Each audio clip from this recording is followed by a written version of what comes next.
Thanks for coming, everyone. We're going to start in just a couple minutes.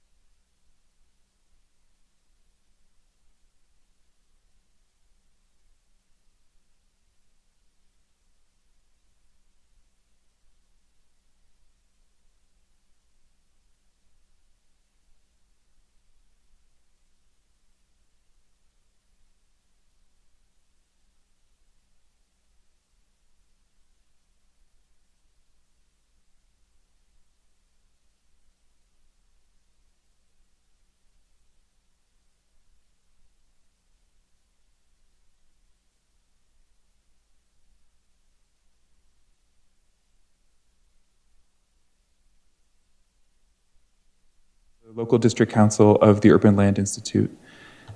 We really appreciate you coming out to the presentation of recommendations for the Bowie Town Center Technical Assistance Panel. I'm going to get into what that means in just a minute, but before I do, I would love to introduce Rich Hall, Director of Planning and Sustainability at the City of Bowie. Thank you, Mark. Good afternoon, evening, everyone. Thank you for coming out.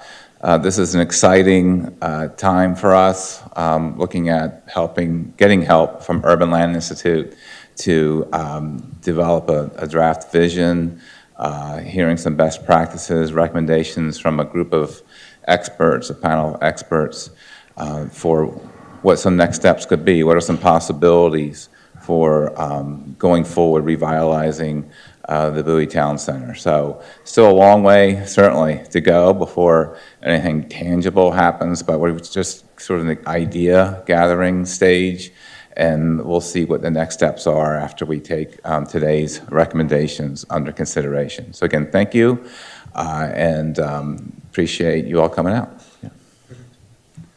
Thanks so much, Rich. In addition to being excited, we started this project with 3 convictions, I would say. The first is humility, and with that, authenticity. Whenever doing any act of service, we want to make sure our minds and hearts are open, and we thank you for sharing your thoughts and feelings with us. Also, gratitude to the community, to the stakeholders, and to, of course, our sponsors at the city. And the third one, which you'll hear a lot about today, is confidence in a brighter future for the Bowie Town Center. And we've heard a lot of things over the past 2 days, and we are going to present a series of recommendations that we hope spark an authentic long-range planning process that the city can lead, and we're excited to share them with you. Here's what you'll hear a little bit about today. I'm going to tell you a little bit about what a technical assistance panel is. You'll meet the panel, of course. We're going to talk about the assignment that was given to us, these wonderful panelists behind me. We'll then hear a little bit about what the stakeholders that joined us yesterday had to share about the town center as it relates to our assignment given to us. And then we're going to be presenting a path forward. Recommendations will be broken up into 3 general sections. One, explaining the overall approach that we recommend as a panel that the city take. And then we're going to provide a few specific strategies that we think would help be the best step forward for the Bowie Town Center, including some graphic representations of to spark the imagination of what the future might hold. And then we'll close with a little bit about the how, the implementation. How do we make that vision a reality? And of course, that discussion will conclude at around 4:30. We will have then 30 minutes of discussion and Q&A. So for those of you that aren't used to coming up to the microphone, I welcome you to think of questions during the presentation and engage with the panel in a discussion in the final 30 minutes of the program. A little bit about what a technical assistance panel is. This is a 2-day exercise, so it's not a prolonged process. It is meant to be a catalyst to spark additional thoughts. Yesterday, we did a lot of listening. We went on a site tour. We held interview-like roundtable discussions with stakeholders, many of you whom returned today to hear these recommendations, and we're grateful for that. This process is supported by the Metropolitan Washington Council of Governments, so thank you so much for your support in that regard. ULI Washington has been performing taps like these for 22 years across the National Capital Region. And the member volunteers behind me are experts in their field, yes, as Rich mentioned, but you'll notice that they're also members of the community, Bowie residents, folks who are passionate about the richness and sustainability of the National Capital Region, as well as folks who frequent the Barnes & Noble on Saturday mornings. Projects like these require a careful approach, and I think you'll find the panelists came up with just that. The TAP workshop itself is part of a larger cycle of region-wide best practices in land use and real estate development. But the TAP itself is an accelerant and a direction setter. So we hope that you feel energized leaving today and that the city has a direction in mind for how to engage you as the community and stakeholders and owners of this, this project. The TAP impact is, of course, strengthening the region, but it also serves to be an indicator of how we think municipal funds should be allocated in the future. After this quick but careful analysis of current existing conditions, including market conditions.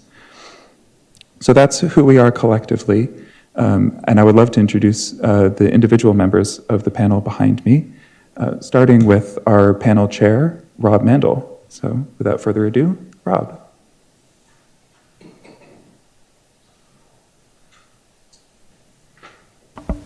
Okay, thank you very much, Mark, and thank you, Rich and John, for inviting us here. Councilman Brady, I don't think I saw him, but thank you for his participation yesterday, and Mayor Pro Tem Wolfley, as well as the rest of the sponsor team. And of course, all of you here today, I see friendly faces that I know, and some friendly faces that I don't know. So welcome to all of you, and hopefully we'll have an engaging presentation for you, and take some time at the end to answer your questions. But a little bit about me. My name is Rob Mandel. I'm the Deputy Executive Director for the National Landing Business Improvement District in Arlington, Virginia, where I've spent the last 18 years working to revitalize and transform the broader Crystal City area into a vibrant urban center for approximately 27,000 people and a destination for workers and visitors from around the region and beyond. When presented with the opportunity to participate in this TAP, I saw parallels with my work in Crystal City, albeit at a very different scale. But both are strategically located neighborhoods with great bones, but maybe a slightly outdated urban form that was holding back its potential.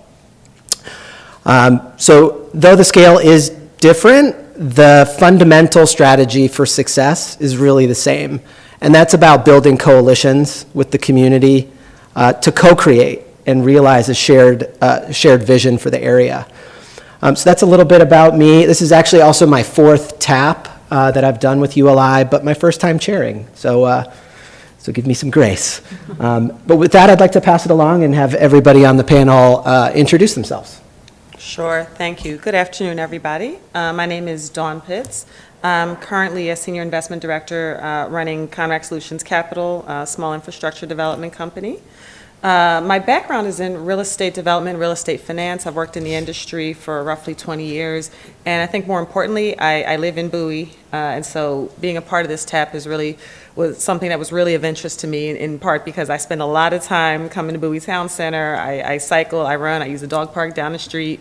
And so being able to contribute to the neighborhood that I live in and spend a lot of time in really meant a great deal to me.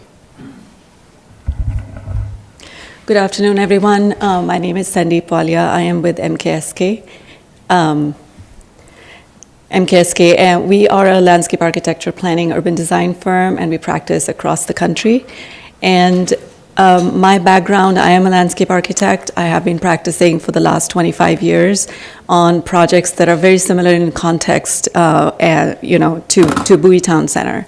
So when I was reading the brief that was given to us as part of the TAP opportunity, what I saw in Bowie Town Center was a lot of opportunity that we could really build upon, especially in terms of placemaking, in terms of creating an environment where people want to go and people feel the sense of belonging to be there. So that was really the goal, or that was really what sort of encouraged me to be a part of this panel. And I would say the last 2 days have been a great experience, sharing ideas with all of my panel members, and we look forward to sharing those with you today. Hi everyone, my name is Sue-Ann Choi. I am the manager of special project at Southwest Business Improvement District. That's a neighborhood in Washington, D.C. that includes everything from the National Mall, the southern portion of the National Mall, all the way down to District Walk properties and South Capitol Street. So we manage 500 acres of a neighborhood, everything from clean and safe, events and programming, and I lead a lot of the placemaking and events and programming efforts there. I specialize not in changing the built environment, but how do I look at a built environment that is in place and get people to become excited about it? How do I activate underutilized spaces that, with art, with events, and different creative strategies to get people to think differently about a place. So when I looked at Bowie Town Center, I thought it dealt with a lot of questions that my organization and I personally deal with every day, and I'm happy to apply some of the stuff that I learned from my practice to Bowie Town Center. Sharing the microphone here. I'm Michael Schwartz. I'm a principal with David M. Schwartz Architects. We're located in Washington, D.C. We practice both locally and around the country. I've spent a good bit of my career working on urban planning, master planning, and mixed-use projects. Oftentimes projects similar in size and scope to Bowie Town Center. I had an opportunity to actually walk this project shortly after it opened. The developer invited me to come over and take a look at it. We were getting ready to do something with them in another part of the country, and he wanted to show me around. So when I saw this TAP, was looking for members, with great interest I applied, because I thought it would be interesting to come back and kind of see the place some 20 years after I had seen it when it had first opened. So I'm pleased to be here today. Thank you. Good afternoon. My name is Lu Ho. I'm a principal with Cityscapes Associates International. We do urban planning, design work regionally, nationally, and internationally. And you can see we all from different backgrounds, and we all volunteer for this type of work using our experience. But I take this, we all take this very seriously. I've been visiting the sites before the TAP, 2 days TAP meeting. I've been visiting the sites 3 times on my own time, and I learned a lot from this, and I'm ready to contribute my experience from other places and to make this project a great one. Thank you. Hi, I'm sorry. Erin Ezel, Sustainable Design Leader for HOK, which is an architecture firm in DC. And while I've been in the region for 15 years, I've been a resident of Bowie for the last 8. So this TAP is a really exciting opportunity to get to bring what I do in my everyday life back home and, demonstrate the values of sustainability that Bowie has at large in the opportunity of the Bowie Town Center project. Hi, Dan Averitt, principal with Parker Rodriguez. We're a planning landscape architecture company. I've spent probably half my career doing very large master plan communities, including Beech Tree just down the street. Was on that for 25 years, so I kind of understand like large scale land use and how all that goes together. The other half, we've been doing a lot of urban design and really urban mixed use, and we wanted to bring that here and kind of reassess what Bowie Town Center could be and how it can change and how it can adapt to meet the community's needs in the future, and we're excited to share our findings. Hello, everybody. I'm Susie Ambatista with the Department of Planning and Development with Fairfax County, Virginia, and I oversee the urban center section, and I spent probably the last 15 years of my career working on the implementation of long-range plans, so taking that plan from something on paper to really making that happen. And I'm excited to offer my expertise and to be a part of this panel and helping to re-envision Bowie Town Center. Amazing. Thank you, everybody, for sharing your expertise. I would be remiss if I didn't also recognize two other individuals who are really critical members of our team. One is Jody Caden over here on the left. She is our report writer and will compile a lot of what we are presenting today and really synthesize it into a final report over the course of the next several months. And then also our fellow panelist, Jonathan Bush. For good or for bad, he was called back to the office because the federal government opened. So he could not join us today, though he did provide a fair amount of contributions to our work yesterday. So we thank him and know he's with us in spirit and maybe watching. So the panel was tasked with providing recommendations to support redevelopment of Bowie Town Center. And for the past 2 days, the panel's been focused on the project goals. To stimulate economic development and revitalization, to establish, I'd say actually reestablish the town center as a regional destination, and promote smart growth and sustainable design. Sorry, I just messed up my notes here. We worked through a series of key questions, and many of these you will see through the presentation.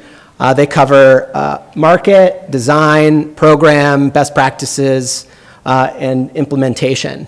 And again, these will all be touched upon throughout the course of the presentation. I want to take a moment to thank all of our stakeholders, particularly those that participated with us yesterday. If you participated yesterday, would you mind just raising your hand and being recognized? Amazing. Thank you to all of you. And we also have a broader list of stakeholders, obviously, residents who are not here, residents that are maybe watching us, elected city officials and property representatives. We thank all of you for your participation as well. Yesterday, as Mark alluded to, we spent about an hour and a half listening and learning and going through a lot of those questions that I just shared with you, and really getting an initial snapshot about the sentiments around the assignment goals. We heard a lot, and it's impossible to synthesize it in one slide, but we try. We heard a lot around obstacles, such as the site size and complexity, but also what we saw as a really clear opportunity about establishing connection. And when I say connection, I'm talking both physically and socially. Physically, by linking the existing town center site to adjacent areas. We call them areas of influence that might be outside of the initial study boundaries. Connections within the site itself. And a broader connection to the green network and the paths and parks and open spaces that I know are cherished by the Bowie community. On the social side, what we really see is providing an opportunity to expand this conversation to our largest and most important stakeholder group, and that is the area's residents. That includes the 60,000 residents of Bowie and the residents of Prince George's County that are within a good trade area distance of this site. Those are the folks that will live and experience, and you are the folks that will live and experience the future Bowie Town Center. So one of the things we learned particularly quickly is that this conversation is extremely timely. Probably not news to you all, but at over 20 years old, the Bowie Town Center has, to put it politely, entered the later stages of a typical retail center life cycle. Retail centers and malls really have to undergo a refresh pretty much every 10 to 15 years in order to just remain competitive. That's a typical industry standard. Embodying a dated format trend, as well as facing competitive headwinds from other market centers around the area, many that are closer to Bowie residents than Bowie Town Center is. The Bowie Town Center will continue to see decreased patronage and increased vacancy without any transformative change. Meanwhile, established city policy is directing new growth into key town center zones, like Bowie Town Center, to help maintain the character of Bowie's residential neighborhoods. It's an important point. And then more recently, the city's economic development and planning teams have already initiated an important effort to rethink the Bowie Town Center, which included a really important recommendation to initiate a community engagement process. And that's really where I think where we want to share our biggest thought. And if there's one thing to take away from today, it's really about crafting a co-created community vision for the future of Bowie Town Center. A true town center really embodies the community that it serves by providing places not only to shop and work, but also to live and play. And I think to a great extent, it's missing a lot of those components that are required for successful town centers and neighborhoods, and that's the live and the play component. So I think I speak for the entire panel by re-emphasizing this idea of a co-creation model where through community engagement, we're able to produce a shared vision for what the future of Bowie Town Center could be. Now, I threw out this date, 30-year horizon. That's not a validated date with anybody from the sponsor team, but I think in the world of how long these things take, it's not unrealistic. I shared with you, I work for the National Landing Bid and have been working there for almost 20 years, and we're only now just seeing the fruits of a plan that was passed back in 2010. So a little shorter than 30, but we had some catalysts recently.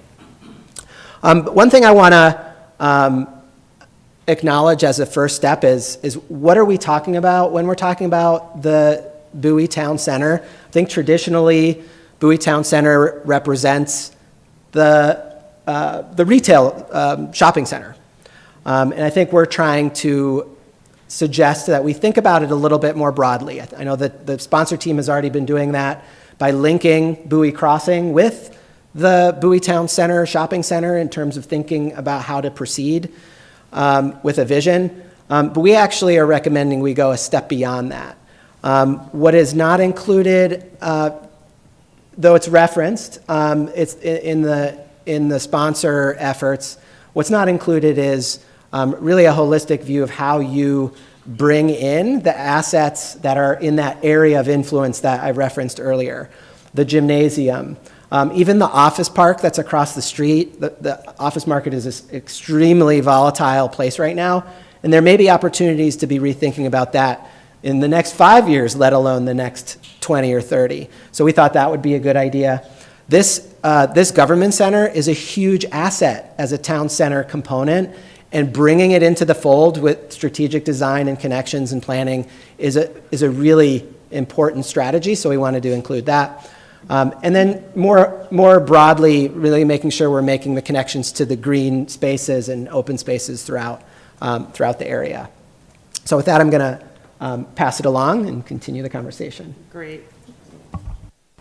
There we go. Great, thank you, Rob. So as we begin this process to evaluate the overall context and potential of Bowie Town Center, we sought to identify the key opportunities while understanding the most pressing challenges presented by the project. We use these factors to frame our analysis and due diligence as we work to craft our recommendations. And let me be clear, the challenges are real, but there are also some opportunities here. First of all, we really agree with the KCI report and some of the other analysis that's been done on the criticality of incorporating community involvement early in this process to co-create the vision. You'll hear that word a lot because it's something that we find very, very important to developing a successful plan. But co-creating the vision along with the community ensures that the vision that emerges is truly aligns with the community needs. Something else came up during our stakeholder discussions that we found really striking. People really struggled to define the town center's identity. Again, rather than looking at that as a challenge, we see it as an opportunity to craft a new identity from the ground up, something that's authentic and something that's responsive to what the community actually needs. I think another thing that we found important and I'll say of concern is that as it stands today, the town center really lacks an experiential appeal. We've fundamentally changed as a society. We're working from home, we're shopping online, and so people now are increasingly attracted to places that provide an experience, not just a transaction. We want to make sure that that's something that Bowie Town Center can do moving into the future.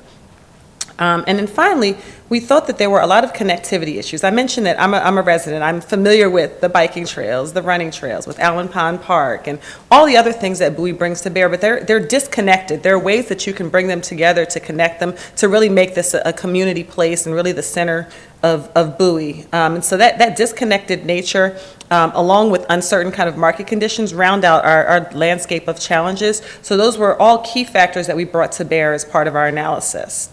Let's see, catching up on my notes. So let's talk a little bit about our approach. We looked at this in two ways. We wanted to craft essentially kind of key strategies that needed to be brought to bear in this analysis, and then put together a set of implementation steps to help to bring this vision to reality. So it's not about playing catch up with an old concept that just needs refreshing. It's about building something genuinely new together with the community. So the strategies and elements of our implementation plan that you'll learn about in more detail from my colleagues as they go on a deeper dive are built to be the foundation of an authentic community partnership to determine what really makes sense here. So we're not just reimagining the physical spaces, we're creating kind of connective tissue that links Bowie Town Center to the surrounding context, that transforms the isolated uses into a more integrated experience, and establishes a clear, compelling identity that the residents can embrace and be proud of. So that path forward requires us to be bold, to be inclusive, and to be strategic, and that's what our recommendations deliver. And so with that, I will turn it over. I think it's my turn.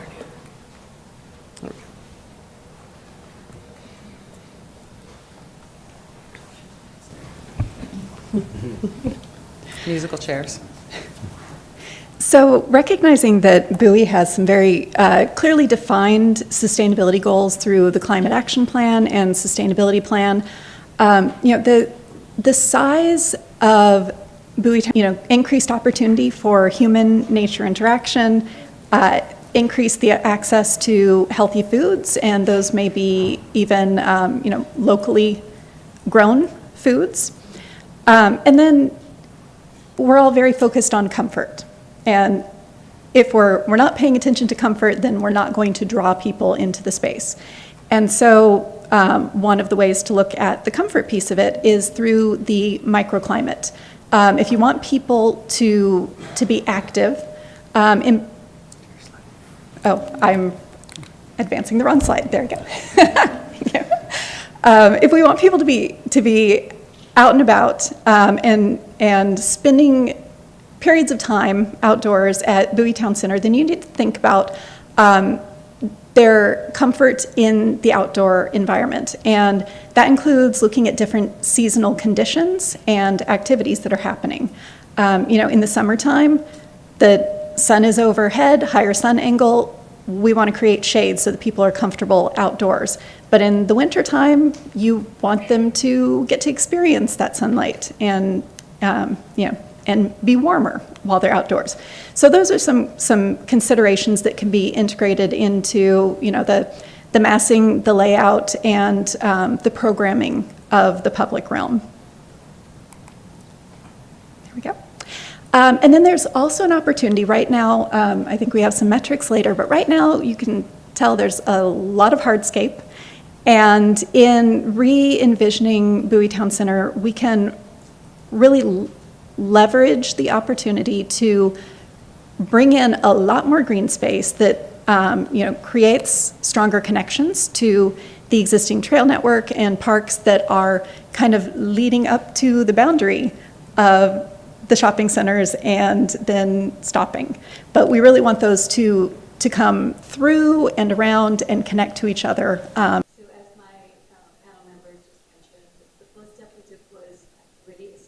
the connective tissue for Bowie Town Center. So what we did is we kind of zoomed out a little bit to identify what some of the key assets are surrounding the site. So we looked at existing parks, we looked at existing trail system, not just to the north of the site as well as to the south of the site, and trying to establish a network of spaces and creating a hierarchy of circulation that would allow us to create a multitude of open spaces that the community can actually be coming in to make a place of their own. So what you see on here is essentially, a reaction to what's out there right now. But what we're trying to establish here is the idea. And again, as we get further into the plan itself, some of these components may shift a little bit around the site, but overall the idea is that this overall connectivity is super important for the success of the town center. We often, as landscape architects, planners, we always talk about how circulation can make or break a space. And this is really sort of, implementing that idea in a very strong way to create that hierarchy and to create the major spaces that people go to. So what you see in let me see if I can, oops. Trigger on the bottom. Can I use the laser? Sorry, which Trigger on the bottom. Trigger on the trigger. Oh. All right, so what you see in here is the idea that there is a sort of bring pedestrians and cars at the same time. The second level of circulation, which you see out in the loop, is sort of, the second level of connection, which is where we could look at essentially creating or adding some plaza spaces and all that, and also to emphasize some of these north-south connections, which can become alleys and other ways to sort of maneuver through the site. So on this sheet, you see some images that sort of start to identify what some of the spaces would be. So looking at bridges, plazas and parklets, alleys and paseos, walkable and bikeable corridors. That would be super important to establish and sort of make sure that the conflicts are addressed in a very strong way from the very beginning, when the redevelopment plan is being worked on. And then also the idea of pedestrian streets and intersections. So here are some images that you can kind of see, plaza spaces, some of these alleys and walkways that could integrate art, seating, to create some more exploratory spaces scattered through the site. Festival spaces, streetscape improvement, pedestrian streets where pedestrians are number one in front of the cars, and establishing material typologies that sort of create that environment of comfort, of belonging, and of wanting to come here often.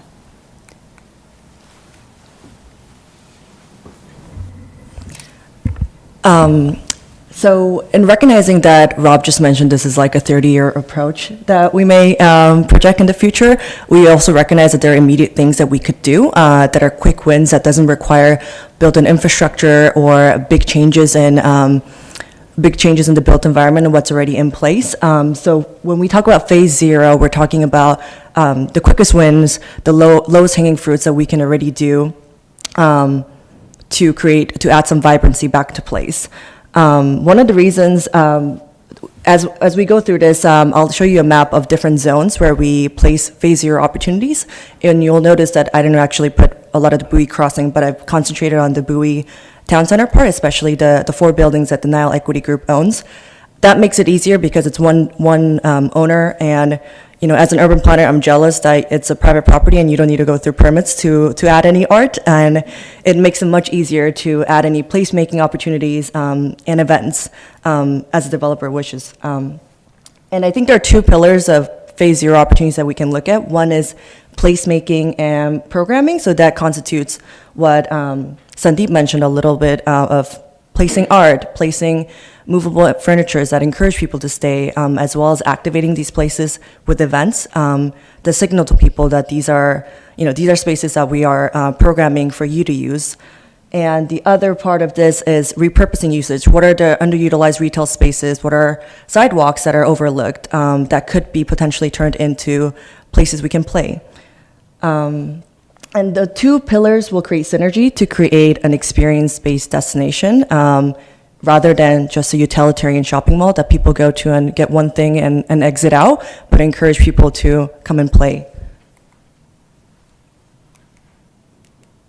Oops. Okay, so let's go through these maps. My colleagues here are designers, but I'm not, so I just place dots. But hopefully this is interesting enough for you. There are a couple of different zones that I've zoned out. The red zones are activity zones. The purple zones are gateways, and the yellow zones are entertainment. And then I won't go through too much of the street network. I think my co-panelists will do that. But in terms of thinking about the main gateways, there's a Princeton study that says like it takes 1/10 of a second to make an impression on someone. So this is Bowie Town Center's opportunity to use that 1/10 of a second to make impressions. The big purple circles are the main vehicular and pedestrian access points, and these are places that you signal welcome to Bowie Town Center with maybe architectural, interesting architecture that the signal this is Bowie Town Center, maybe with seasonal decors that get people excited to celebrate the holidays that's coming, or 4th of July, or whatever it is that is appropriate, and also clear some wayfinding signs. This is, and with the Bowie Crossing, I think it's 123-acre site. It's a huge site. People don't want to walk from Macy's all the way to the furniture store, and if they're lost, it probably frustrates people. So how do we clarify wayfinding signs at the main vehicular entry points? And then there are these fun alley opportunities where I think currently it's pretty anticlimactic to walk from the parking lot and go through these dark alleys and go to your retail. And I saw some of the alleys being activated with murals. I think we can continue some of those efforts into the different alley points.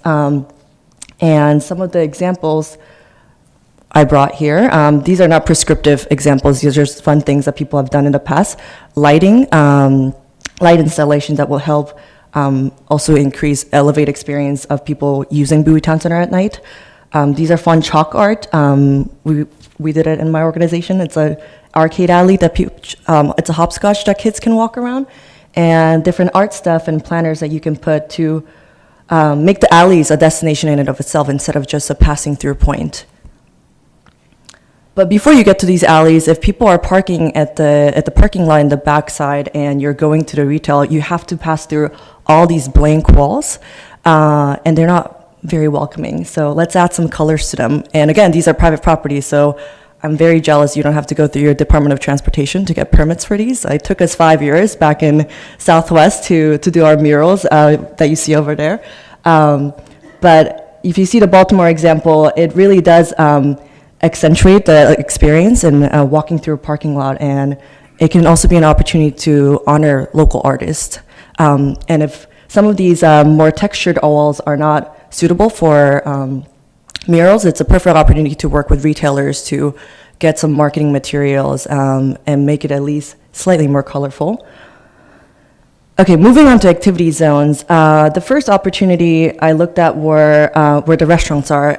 Given the kind of the tenant retail mix, I think the retail category with the highest density that encourages people to stay for at least 30 to 60 minutes are the restaurants. But a lot of the restaurants are inward facing, and the activities inside the restaurants are not visible in the public space, and they don't have any interaction with the public space. So quick things you can do is bring out movable furniture, especially on nice warm summer days. Bring out umbrellas and planters and rope poles and stuff to separate a little bit of the sidewalk from the roads that encourage families to come out for a brunch on a Sunday night after church. And then this is the other zone that I think is prime opportunity. There's a little green lawn in front of the former food hall that is underutilized. We can do quick things, again, like putting movable furnitures that allow people to rest. I've seen from the demographic study that there's an increase in senior citizens. It's not nice to walk from one end of the mall to the other without any rest points. So I think adding any places to sit and gather, I think would encourage people to stay, but also make the experience just a lot more pleasant. This is a little portion of the Emerald Way that Sandeep mentioned that we could turn into a pedestrian plaza. It won't obstruct too much traffic, and also parking, because there's so much parking around the Bowie Town Center, and that's just a small strip of Emerald Way. And I think that being next to the Green Lawn could help turn the street into a plaza that people can play. And here are some examples of what people have done in the past. Outdoor cinemas, benches again, yoga, street performance, chalk art for kids, farmers market, flea market, street festival. There's a lot of things that you can do on the street, and I think one of the reasons why programming matters so much, and I know Washington Crime Group has done a couple of things in programming the parking lot throughout the year, but I think moving forward, thinking a lot about how do we get Bowie residents to take more ownership of the space that you program would be important, because we're thinking about people being attached, people being excited about the place. I think if we want a place to be lasting through generations, I think those memories of, my aunt used to sell my used T-shirt at a flea market every Saturday, and those memories do last a long time. And I think the more events that allow people to actively take ownership of the street, of the place, I think the better it is to sustain sort of that perception of Bowie Town Center as a shopping destination for the Bowie residents. And I'll let Sandeep talk a little bit more about entertainment zone here. So what we did as a group was to kind of look at the development of Bowie Town Center in increments. So the first part we looked at was phase 0. And just so everybody understands what phase 0 means in the context of this project, phase 0 refers to a temporary commercial activation that will be retained or reintroduced with redevelopment. So there is a location we've identified. The idea is that that sort of becomes a catalyst for just bringing people in and getting them excited about the opportunity. And then over time, it can either move to a final location, or we could recreate a similar space somewhere. Build upon the food experience and culture. So those 3 pillars would be something that we can build upon to create that space that people feel a sense of belonging to and want to be able to, come over and over again, and to create a space for relaxation, recreation, and connection. We could be looking at investing in a new gathering location, and that's what I'll show you in a minute on the next slide. Reinvigorating portions of the existing town center with specific amenities or specific uses that we think would really create a new energy for the town center and bring some of the people who are actually going outside of Bowie for those activities to actually stay in Bowie and utilize those spaces. And the last but not the least is promoting accessibility and inclusivity, and that goes back to the overall open space system that really starts to build upon that idea. So a very simple diagram, what we looked at is of the overall open space system, what we could be doing in the food court or the former food court over here, the plaza space, an extension of this street, which really becomes the pedestrian street, and also a park space that can be added to, again, sort of creating a front door for the city hall. So we looked at creating or establishing a music hall in this particular location.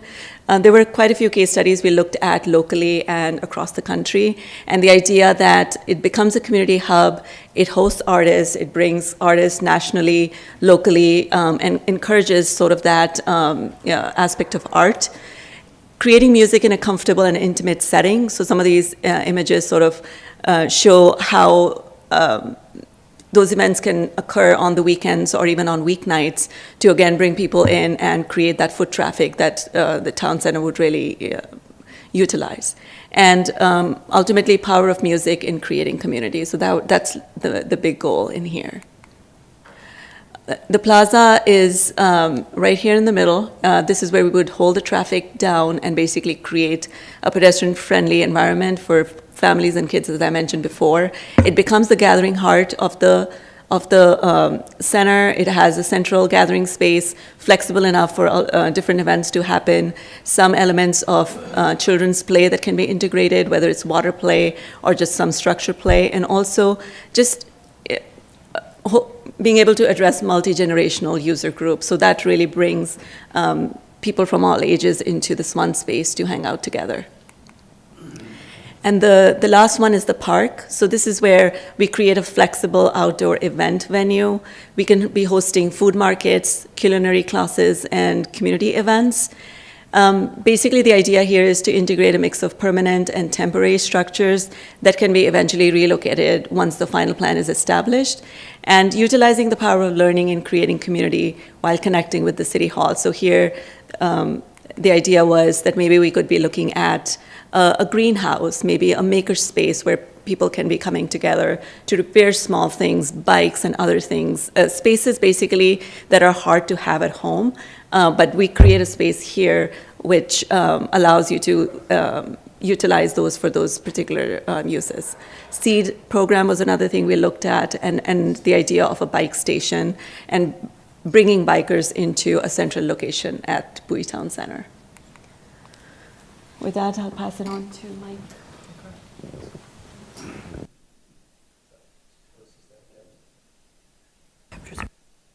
Okay.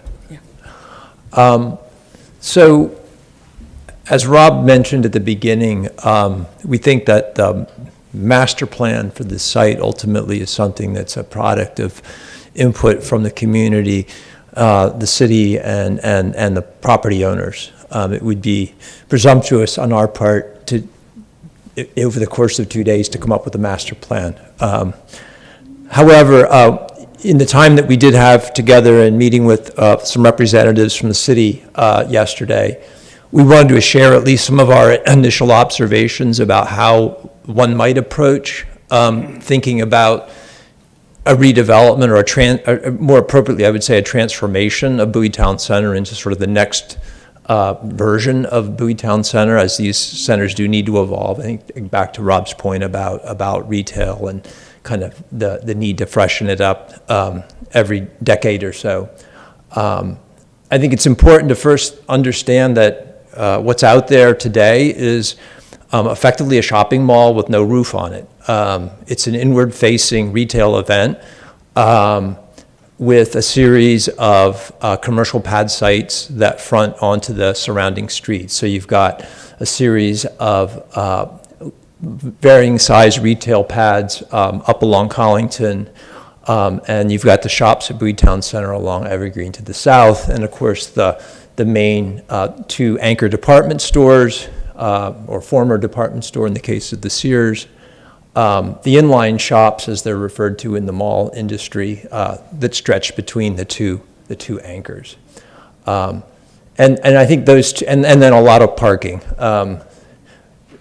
roughly 35 acres of parking, 1.5 million square feet of parking, so that's a lot of asphalt that you have to sort of play with as you reimagine what this could be. Now, I'm sure there'll still be cars here, but there's lots of ways to store cars other than just on 35 acres of asphalt. In terms of the road network that's here now, it's actually a pretty well-served site. You've got good circulation around the perimeter of the property, and for the moment I'm just focusing on what we're calling the Bowie Town Center and not the crossings parcel or the pieces across Collington to the north. However, so at the same time, these are very, very big blocks of space. A typical comfortable walking block in a downtown area where one might feel comfortable is 200 to 300 feet from intersection to intersection. Intersections create interest and variety. Here, the spacing between intersections is probably somewhere, in some cases, it's on the order of over 800, 900 feet. So a lot of these, particularly in the north to south, a lot of these, and I think Sandeep's diagram showed more north-south connections across the site that could be built over time, and we can begin to connect this project to some of the surrounding neighborhoods, so it's not walled off by a sea of parking, and walled off by the backs of buildings. The inherent problem with a shopping mall is that it's inward facing, which means all of its loading and service side is facing out toward the public. So that's always a challenge for how to design one of these buildings. Opportunities and challenges relative to the land ownership. The good news is that there's one ownership for the center of the project. The bad news is there's still a whole bunch of owners. So when one thinks of a comprehensive master plan, we're also dealing with a large group of owners who all may have different objectives, different timelines, exit strategies, even investment attitudes. Are they in it just for, turning a profit on the land, or are they there as sort of good stewards, good community members who want to develop things over time, both to make money as well as to, create a great place for the community? It's probably some of all of the above. So given that there are a lot of multiple ownerships here, our approach was to say, okay, realistically, you're not going to tear everything down and start fresh. You're going to have to come in and look at this sort of on a more incremental basis over time as ownerships change, as leases expire. That's the other thing to keep in mind. All these, unlike a lot of retail centers these days, you don't have a lot of empty storefronts. Most of them are occupied. Now, I know the Best Buy is dark at the moment, but for the most part, there are tenants in most of these buildings. They all have different lease terms. We did not review the leases to know how long they're going to last, but presumably, that will also be another thing that will have to be navigated as we look at redevelopment. Connections is one of the things that I think was a recurring theme in all of the sort of stakeholder discussions we had and some of the design studies that we've started to develop. And the clearest, easiest connection to reinforce and develop along is Town Center Drive.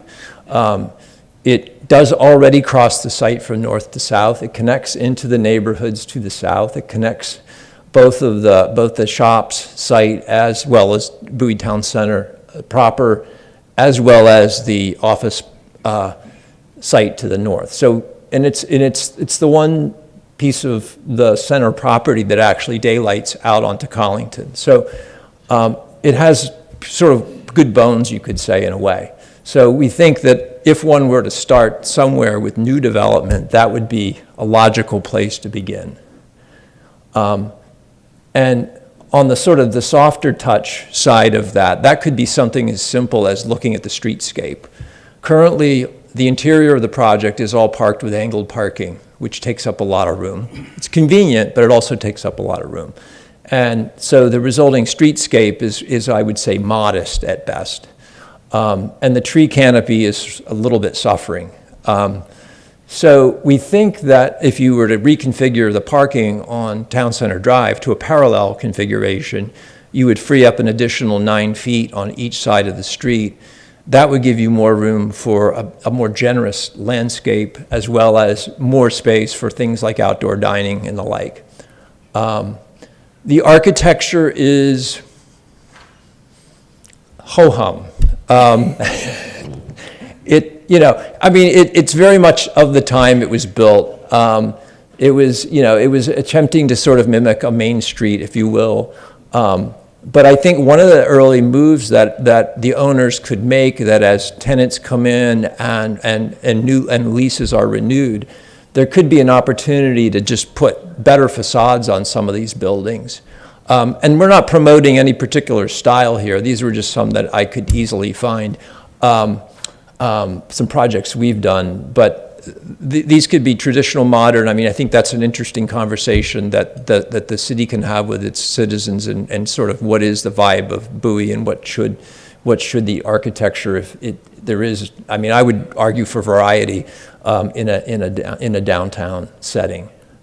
But that's sort of a first move. The next I would say, when we're looking at thinking about new development and something other than retail, since we already have a lot of that, is to start to look at some of that 35 acres of parking and how can some of that be put to better use. And if we continue on down south on the map on the right, the sort of the southern end of Town Center Drive, we could begin to imagine, I mean, you've already got, the street is set up, it takes you right to the center of where Sandeep and Sonnen were talking about energizing some of that core area with some entertainment uses and enhanced outdoor space. Let's extend the sidewalks into this part of the site. Let's begin to look at potentially lining that street with some other kinds of buildings. It could be residential. Anything that we add on this side of the project, I think, needs to be appropriately scaled to the neighbors across the street. So these are just some of the residential buildings that are on the southern, in the neighborhoods south of Evergreen. And so it's 2, 3, 4 stories. And I think, you know, smaller building footprints, take up less parking, require less parking. They're more manipulable. There's a building type that's being explored now in housing called single stair buildings that allow you to do smaller buildings.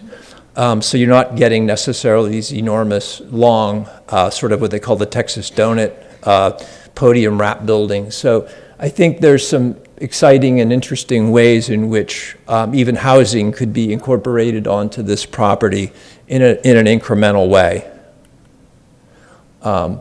Continuing that thought, one could continue to develop further south, start to sort of spread out along the north side of Evergreen to sort of capture the north side of that street and create a more walkable environment, as well as some of that parking lot at the shops could also be a potential site further down the road, so that we begin to knit the town center into the neighborhood to the south and create a really pleasant walk for people to get to and from the center of town.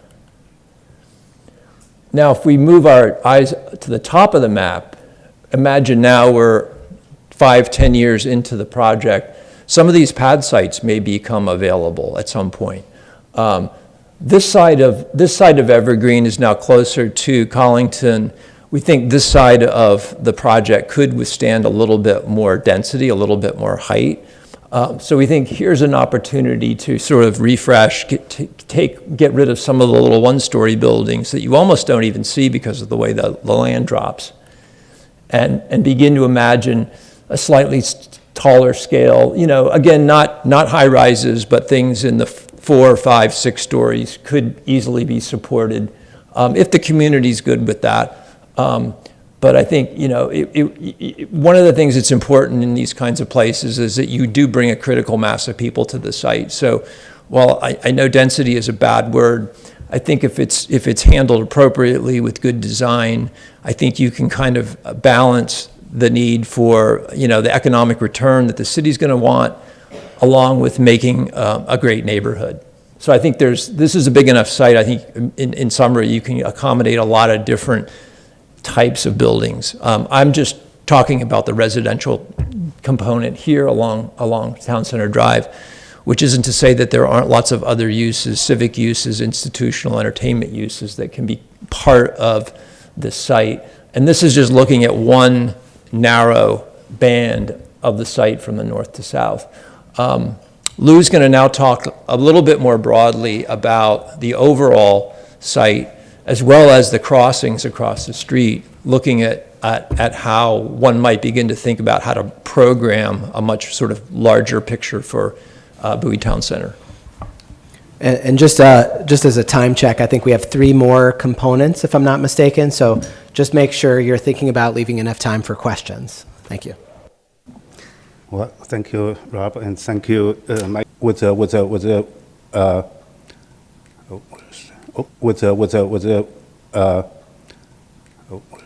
Oops. How did? Alarm. Sorry. Alarm. Yeah, I thought it was. You got to make sure you do these two. I think he's going to try to use the pointer. These two. I think he's I'll going to try to use the pointer. Yeah, that's for the pointer. Yeah, down here's the pointer. Oh, pointer. Then just the left. Thank you. So we're going to show you one of the things that one of the alternatives we developed our intern development, but also we want to. I wasn't okay. Yeah. Also, yeah. we're going to focus on the infield development approach, but also we want to explore how we make this. We talk about the identity of this project and the identity of the Bowie community as at large. I think. Oh, okay. So this is one alternative. So we're talking about. We could. We could use the parking lot immediately to start some housing development.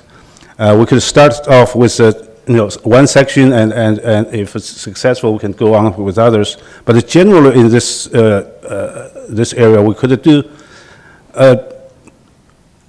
housing development along with those existing major anchor stores, if they are still can survive or this can do more successfully, or before we find alternatives or anchor stores, new anchor stores. But also, other than the housing development, so we also hopefully maybe add some office developments here, or at least team up with or partner with Bowie State University to get some of the students come here to do some incubator type of development, and this could be a hotel. This is just schematic things, but I think most important we should just, use this area to develop a cultural hub for the whole area. This is more of my favorite scheme, which if we could not find a really strong anchored stores for the two major anchors, we could turn this into a community, really a community center of this of the Bowie city. One of the things we want to do is with all the housing developments going success, which is our colleagues already talked about, but also if we can turn the central axis into a complete community green without a street going through, and we know, stores without parking or traffic roads probably would not be so successful. But the new trend, some of the other international new trends is with the green space, the community green space, you can actually activate the commercial settings. Especially, I was thinking, if we can incorporate some kind of historical cultural themes and from the old town Bowie and the community in general to put it inside this central green, and I think this is going to become a real community place with all this mini greens around. And also, I want to emphasize this importance of make a kind of children's place, which will become a draw to the center, to work with all these areas. Okay, this is one scheme. This is a crossing site. This is an existing crossing site, and basically this is basically the office. So in general, we think there's two. We also developed two alternatives for the site, and that's all I need to present. Thank you. Thank you, Lou. Thank you, Lou.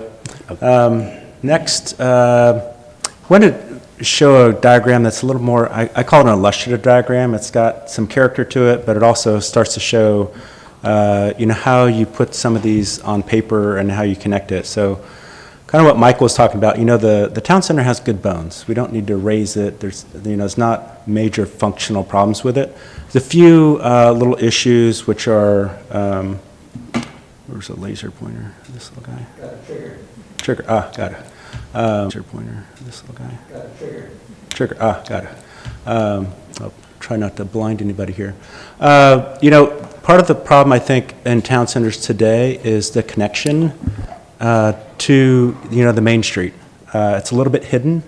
I don't know, we've seen this before. It's kind of like when you do an inside-out mall, you can't see the stores. You can't see where it is. So if we're going to activate this town center, we're looking at, kind of bringing that into the heart of it, as well as kind of that north-south. And then bringing, traffic in. If you close the street at some of these points, traffic can still circulate around just fine, get into, parking where it needs to go. But, overall, it's got good bones. But as we really start to step back and look at the larger, picture of Bowie Town Center and the Bowie Crossing, you start to see some patterns here. You have the East Coast Greenway, which comes along Old Collington. We have the big pedestrian bridge that crosses here, connecting those pieces through. We have the big pedestrian bridge that crosses here, connecting those pieces through and allowing people to get into the town center or circulate around. We're actually connecting bike trail around to kind of that Central Park, down around Mill Pond, and then down to Allen Pond. And the way this all connects together, that's where people start to say, oh, this is part of my community. I can walk to it. I don't have to get in my car, kind of drive all the way around the Horn to get into these places. And that's where, it starts to become a true town. I think, part of that is putting the capital T and the capital C in town center. And, it become part of the community. Connecting the city hall into that, creating that connection. When our site tour yesterday, we had to kind of walk over a little hill here, down a little, worn dirt path that was like a cow path. It's kind of what you see at universities where they go and they put a sidewalk in later. But, creating those, intentional connections. This is just an alternative, kind of that town green, that central green, kind of that ground zero piece. It could become, a music hall at first, and we could add a food hall on later. But that's kind of that open, porous piece that connects to the park. We could do, another civic use here in the future. So then, as adding these greenways in kind of east to west here, we're looking at that actually can capture some of that stormwater and actually filter it, clean it before it gets into Mill Pond down at the bottom.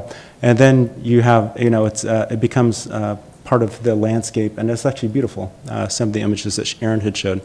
So, we're really thinking cohesively about the entire community.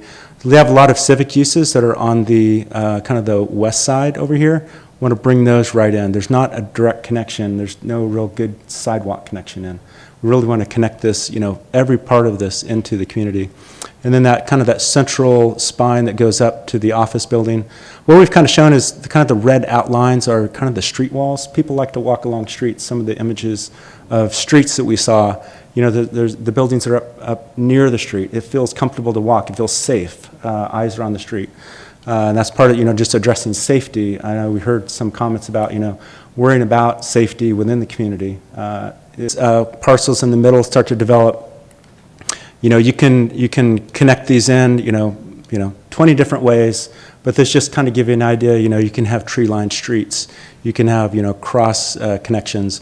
We've left these parcels to be large enough to be developed, with in an efficient, economical way so that people want to come build here. It's not going to be too hard to build.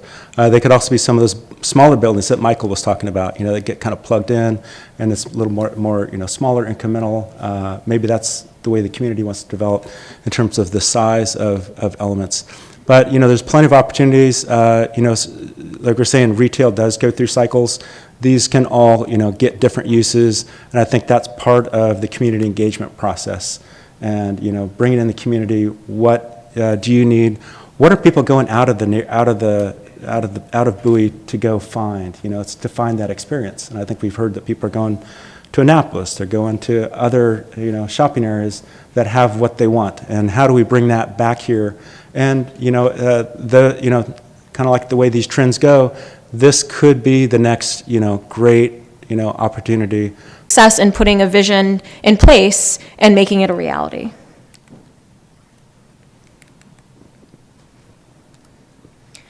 So you've heard this before throughout our presentation, and just reiterating that we really feel that co-creating the vision is really going to be the key to success. And we wanted to speak a little bit about some of the public engagement and strategies that we might recommend as a set of next steps. We really feel that re-envisioning should heavily involve community engagement early in the process. And we have an example from Hagerstown, Maryland, that we would consider to be an example of a successful engagement process. Some of these planning efforts, step one, establishing an engagement plan. And that includes, identifying the appropriate stakeholders, identifying who they are and when they should be engaged in the various parts of the process. This could also include establishing a project management team at the city to really help shepherd this project through and lead it.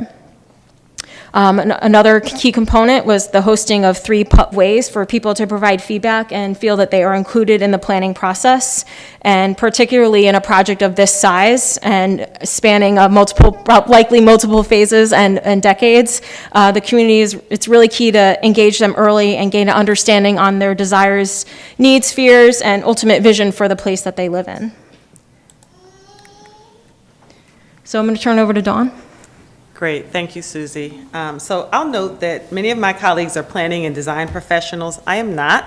I'm one of the only, I think, finance and real estate development professionals that's on the panel today, so I really brought a different perspective to the analysis. So for me, understanding the market is where everything begins. We need to quantify supply and demand dynamics so we understand what exists today and what the market can realistically absorb moving into the future.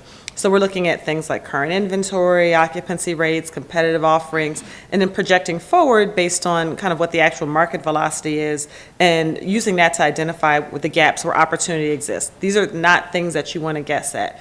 And I just want to point out, I'm not saying that we're there yet. I think that co-creating the vision, as you've heard many of my colleagues talk about, is one of the first steps. But I want to note that this is something that's key that needs to be done in order to chart the vision for a successful program.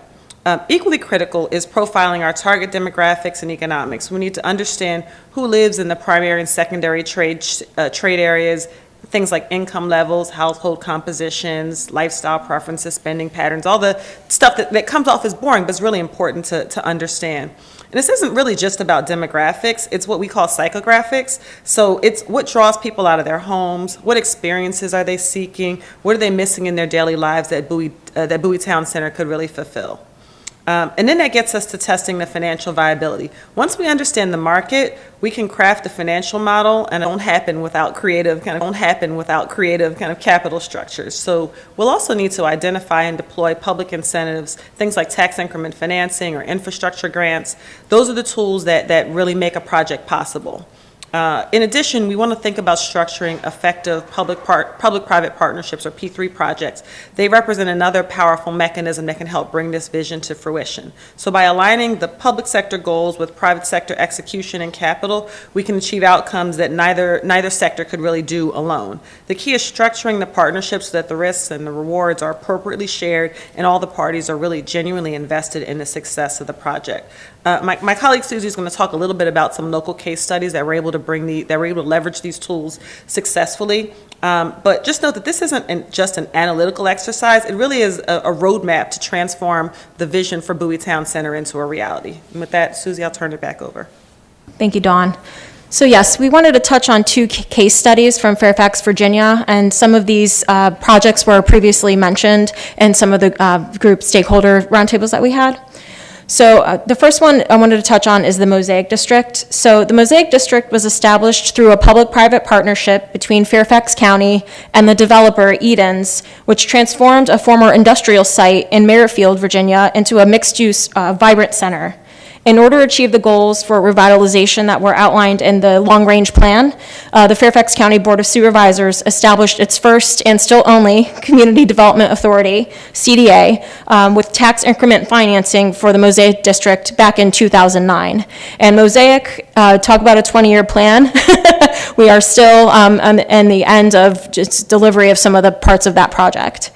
So the facilities that were financed by the CDA included public roads, parks, parking, and other infrastructure improvements. And these were financed through the issuance of bonds with debt service that's paid through incremental real estate tax revenue. And the second example we wanted to share is Tyson's, which has a special tax district. So when the long-range plan for Tyson's was adopted by the county board in Fairfax County in 2010, the board called for the establishment of a special tax district known as the Tyson's Transportation Service District, which funds transportation improvements through an additional real estate tax on commercial and industrial properties. And it is an additional tax based on assessed value. And all properties within this special tax district pay the assessment. So this is not meant to be an exhaustive list of financing models, but we did want to bring these two for a part of consideration in this discussion. So one of the other parts that we heard about that was a barrier is a lot about some of the regulatory processes and the timing involved in that and just the length of that type of process. So successful redevelopment will need to involve identifying the barriers at various stages of the development process and developing a plan to address these. And this is everything from the planning process up to getting permits for occupancy.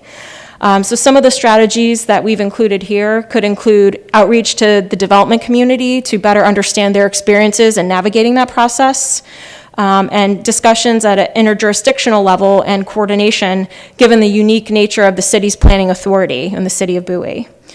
This could also include things like establishing a development process committee that could bring together various stakeholders to speak on their perspectives, and that could be done at a planning commission level, at a board of supervisors level, or within the regulatory framework of those bodies. So one of the other key points that we wanted to make is that, and folks have said it already, but places do experience normal life cycles. And so being able to be adaptable and flexible in your processes and vision is important to achieving success. So we really feel that any plan that's adopted should be able to respond to the market and community needs while still staying very true to that vision. So I wanted to touch a bit on a case study of Reston Town Center. So Reston Town Center was developed in the 1990s, but it's really remained successful as a place. It's been able to respond to market conditions.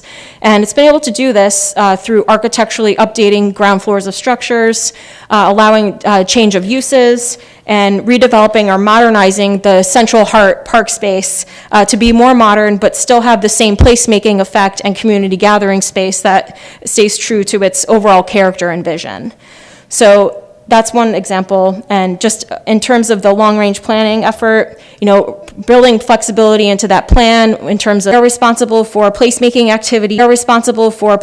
activities in coordination with the local government staff. And the third one is the Potomac Yard Owners Association, also in Virginia. This group is funded through dues and special assessments, and these funds cover maintenance of common areas and also have reserve funds for major repairs. And again, this is not meant to be an exhaustive list, but just to give you an example of the different types of structures that do exist for maintaining these types of places. And with that, I'll turn it over to Rob. Would you mind advancing it twice? One more? And then you can pass it down, maybe. Well, in the interest of saving as much time as possible, even though we're already, I think, very close to time, I will be very brief. One of the things that we wanted to point out, we didn't do a good job of actually pointing it out like we planned. I was the first culprit of this.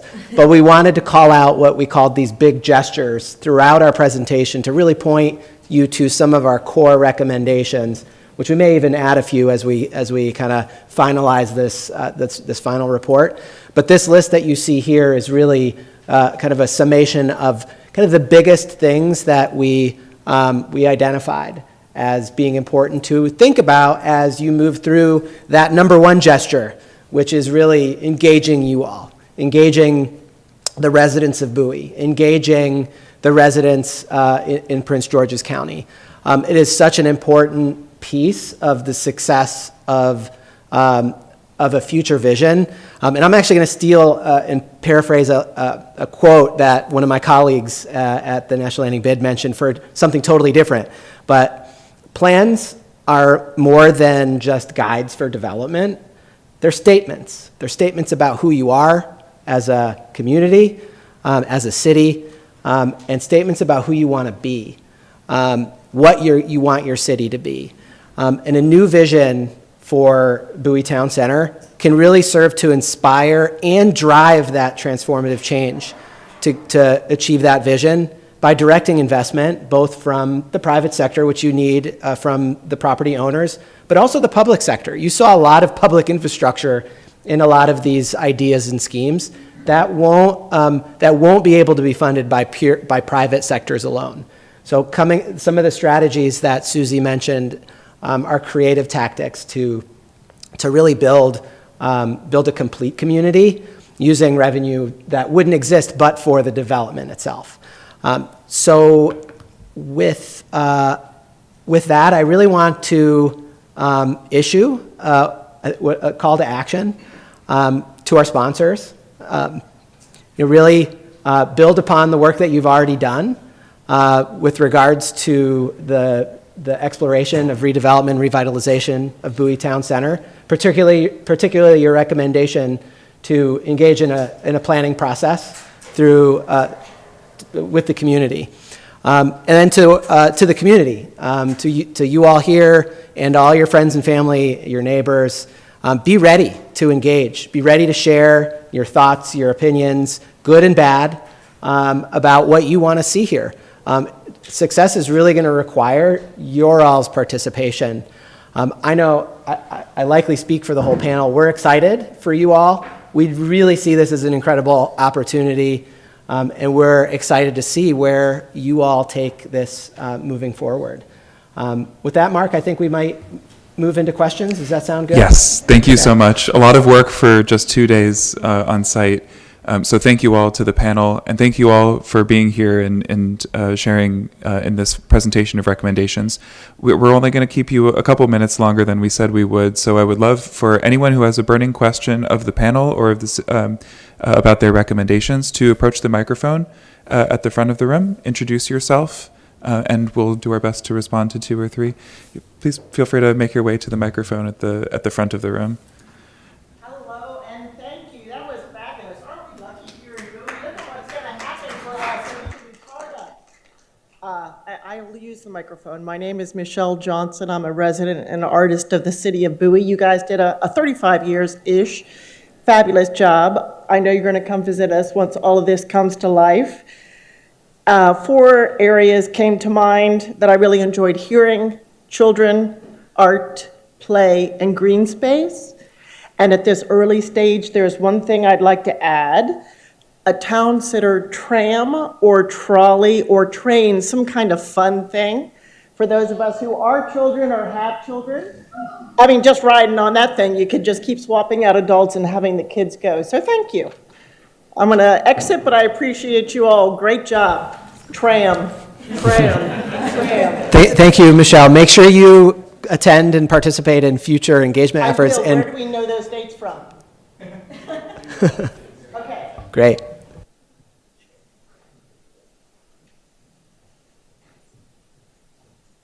Hello, everyone. My name is Jemiah Howard, and I'm a realtor in the city.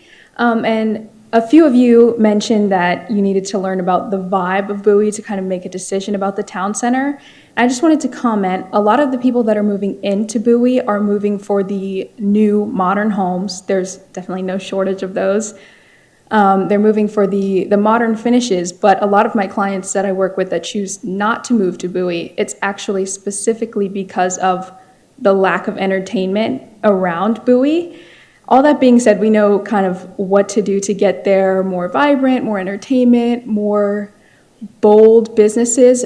But I wanted to ask about your experience introducing, I guess, a town center like that without disrupting the people that have been living here for a really long time, who are kind of settled with the way that things are. What did you suggest to Pat? What did you suggest to Pat? I didn't get. how would you guys approach, developing a new town center, moving towards the way that people who are moving into Bowie are wanting, loud entertainment, bold, without disrupting the people that have been here for 40 or 50 years, that kind of like the quietness of Bowie? When you say entertainment, can you describe a little bit what you're thinking? Because entertainment could be lots of things. So I really liked, I think it was someone over here who mentioned like a music hall for artists to come by. That was a good idea. And I'm thinking places like a lot of people that choose not to move to Bowie choose to move to Hyattsville or Silver Spring. So places with a lot of very different businesses, but kind of abstract, I like someone else said that all the buildings should look a little bit different and not so uniform. So something like that. The Watchapel Town Center is a good example. They have escape rooms and a ton of other things for people to go do, like activities for them to be kind of amused by. Go ahead. I think when it comes to placemaking and like repurposing of usage, none of these examples that we've given are prescriptive examples, right? So we're not coming here and telling you should build a music hall that's gonna energize the area and solve all the problems. We're suggesting examples. The reason why we kind of zoned them out were it just makes sense for those places to be places of activities and gathering, and whatever the community deems is appropriate, whether it's skating, indoor skating that's a little quieter than a concert hall, I think requires a level of community engagement and community input to determine what that best use of entertainment would be. Yeah. And just to weigh in on your comment about, or your question about how to protect the current residents from the transformation as it happens, if I'm paraphrasing. One of the unique things about this site is there is no residential on it today. All transformations have some impact, traffic, construction, noise, but a lot of that is isolated to this site. As you get to the edges, surely there'll be some impacts. I kind of charge our city partners to help with mitigation on those kinds of strategies. But even in a place like Crystal City, where we've seen a drastic amount of construction amidst a working and functioning city, we have a mixed bag of kind of feedback around those impacts. People are very excited because it's happening, and the others who are kind of disturbed by the disruption. It is somewhat of a cost of doing business for transformation, but I think in the engagement process, making sure that those kinds of things are discussed on how do we minimize it, how do we restrict construction hours, what are construction routes, those are the kinds of things that can be part of those discussions. Thank you. Thank you, guys.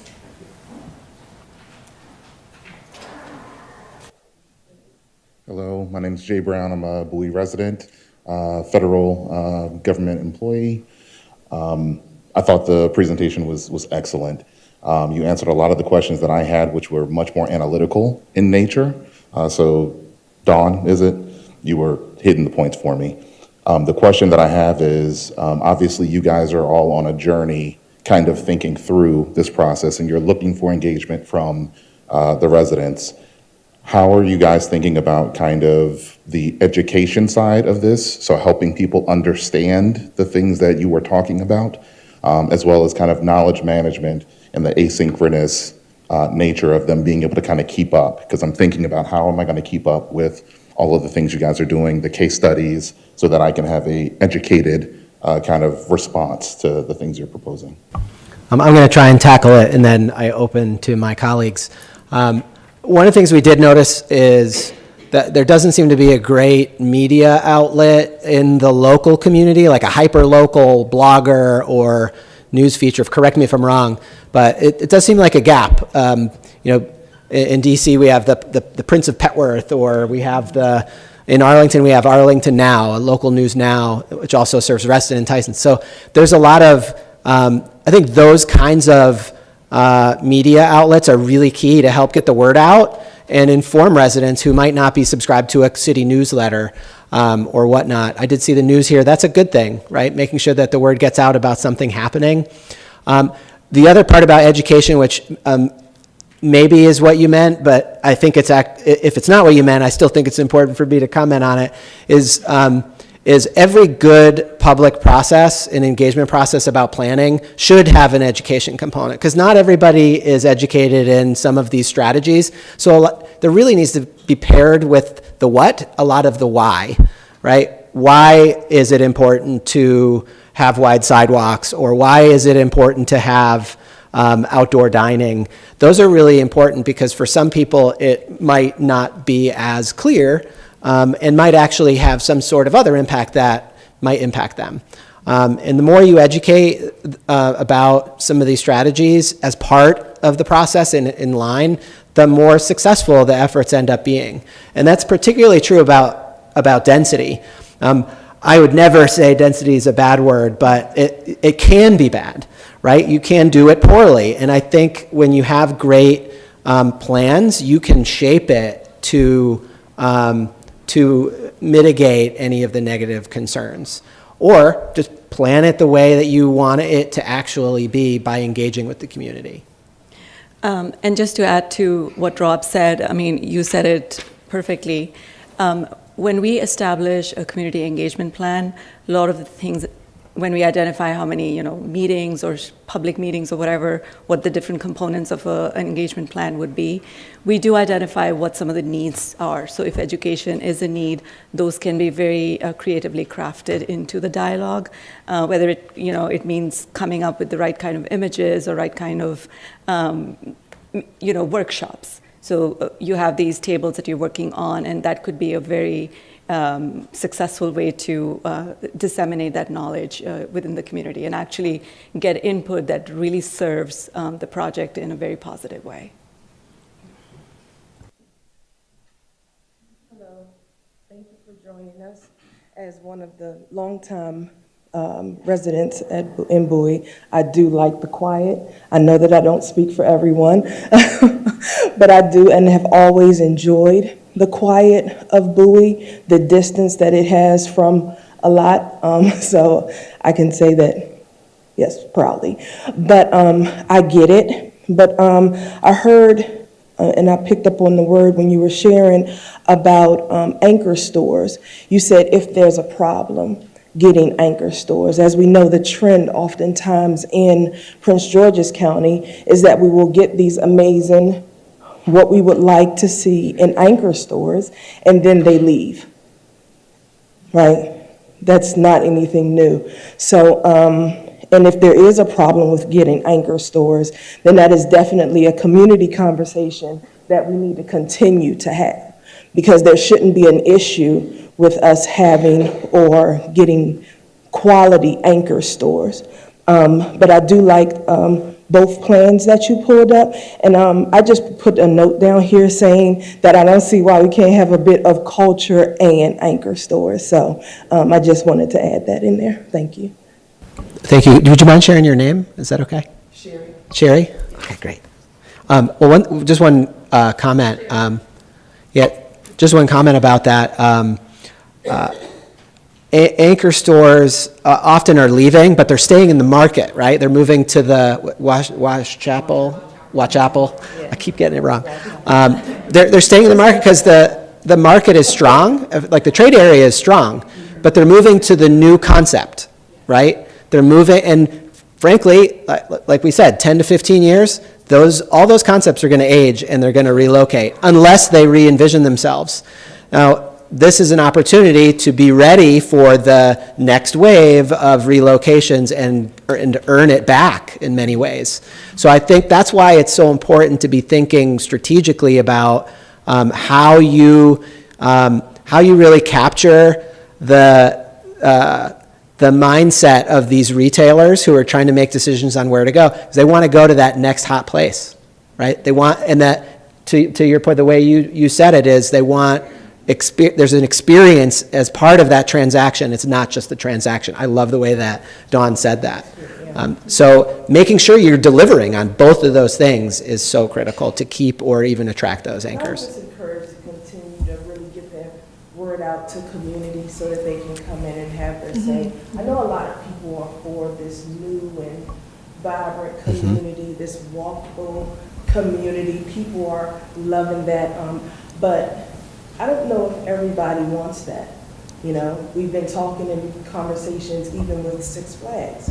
People are we're concerned about what is about to come in that area, and then we have so much going on. But I think I've said enough. But yeah, I just, like I said, I'm an older, person that had been here in Caribou well before the town center, well before even Target was, before a lot of this, before we had street lines on the road, like we were a back road. So yeah, it's kind of concerning, but I get it.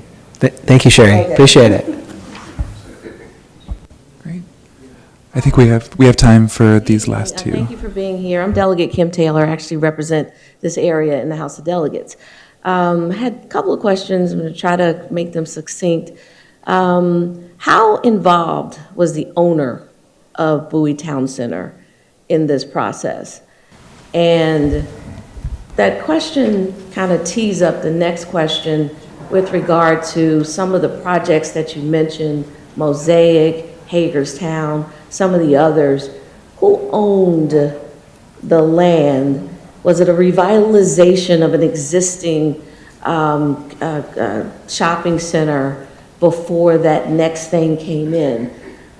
Just wondering who has control and say-so in what really goes into these shopping centers and these new concepts. So that's an excellent question. So candidly, Bowie Town Center has multiple owners, and that's in part because it's a mature shopping center. It was developed by one entity, and it is now matured, and people start to sell off portions.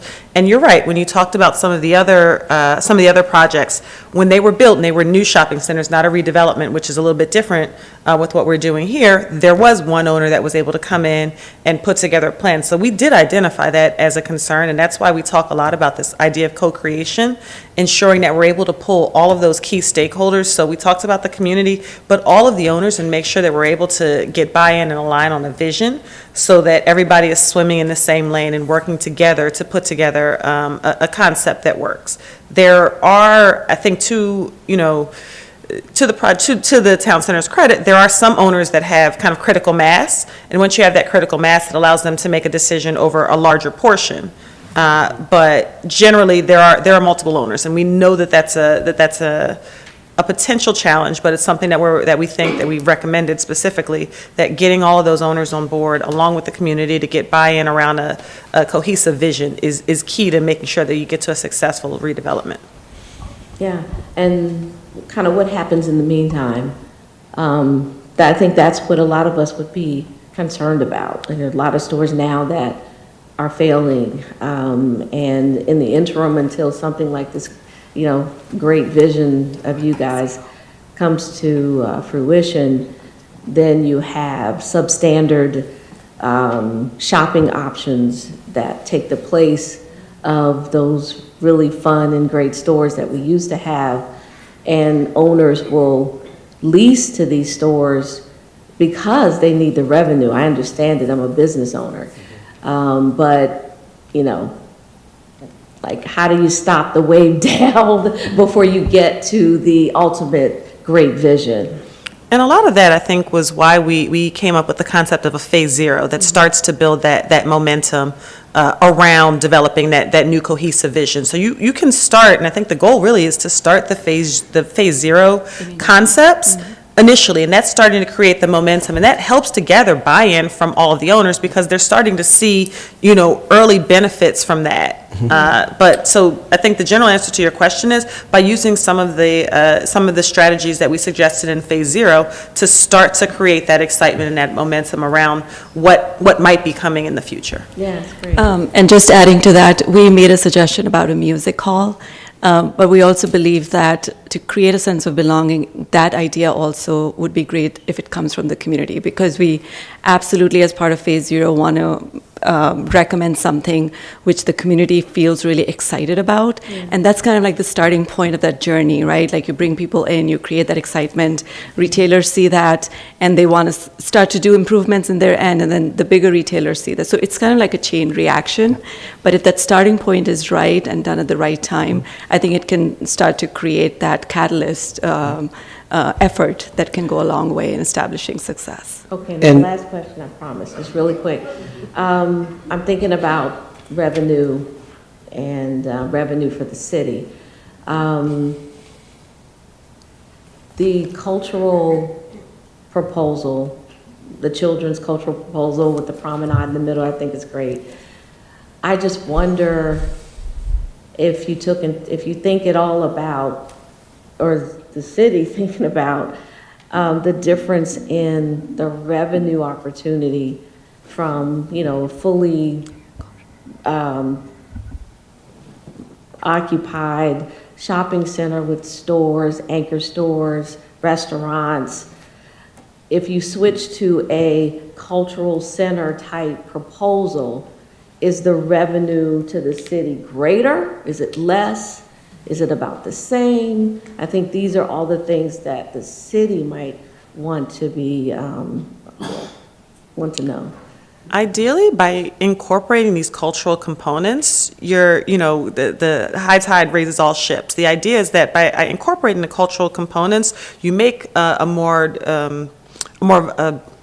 active center where you're bringing more people in, so you're raising revenue for everyone. That's the goal. And a lot of the cultural components, the goal was to include them as a component along with some of the retail and potentially the residential and potentially, although office market is saturated. I saw a lot of restaurants. Yeah, but it's a component. So you're not necessarily doing that, to the exclusion of other uses. The goal there is to use that to draw more people in, and then you're raising the revenue. You're making it a more successful project for everyone. Awesome. Yeah, and I think one of the things that we're trying to promote through cultural experience-based retail, right? Remember, you're not just competing against Crofton or Annapolis, you're competing against Amazon.com. Like, what makes people get out of their couch and actually shop? It's not Verizon store. You can do that online. Most people can do that online. It's what makes me want to bring my kids outside and spend 3 hours of my Sunday hanging out at Bowie Town Center instead of going to Annapolis or Washington, D.C. I think cultural programming for us was like another code word for how do we make it a more of an experience-based destination. And I think in the long term, if we look at Mosaic, if we look at District Wharf, if we look at National Landing, that's kind of the general trend that people are going toward. And we can do quick things like closing down the plaza, bringing out bistro chairs so that people can dine outside. And those are quick experience-based things that you can do at very low cost. Okay. Go ahead, Lou. In terms of the profitability of the cultural events, venues, I think in this plan, when we're talking about cultural things, we think about two possibilities. One is to raise your own community activities, nurture the new community spirits and people's gathering. And when you gather people, as Don said, you have a lot of additional spin-off benefits. But also now there's, because the cultural, kind of cultural retail is a new trend. And a lot of the new stores, they have a cultural basic components, but they are commercial. So it can be very profitable also. Yeah. And I want to add just a couple of things, too, to your questions. One, I know we have another question, but I thought it was really important. One was around your, oh gosh, did it slip my mind? Oh no. One of them was about your question about, the music and whatnot. I think one of the things that I said was about how plans can inspire, and they can inspire the investors themselves. Right, so it becomes a signal to the market that this is where things really should be happening, and so that's one way to get the property owners on board to actually take action and try to attract these things for us. I would suspect that this effort and then an effort for community engagement will start to bring those property owners to the table. They certainly should be outreached to bring them to the table so that they can really participate and learn that, wow, they're actually signaling to me that the city is going to invest here both from a planning standpoint, but hopefully also from a fiscal standpoint. And that'll help inspire them to invest as well. And then the other piece was about, for the cultural venue, if the city were doing it. I mean, I think those are great conversations to have as part of the effort and the initiative. There is a balance there. Speaking for in my work world, getting a cultural destination is a high priority. It's very hard because private sector doesn't necessarily see the value unless they can really demonstrate that they will raise their rents will raise or their revenues will raise commensurately with whatever space they're giving up. So cities think about it the same way. Yeah, so it's a good community conversation to have about what that trade-off might be, or if there even is a trade-off based on higher values. Yeah. Okay, thank you.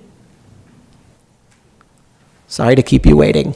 No problem, all good questions. Hi, my name is Dawn Eberly. I'm a 25-year resident of Bowie. My kids were born here, raised here, and they're still here.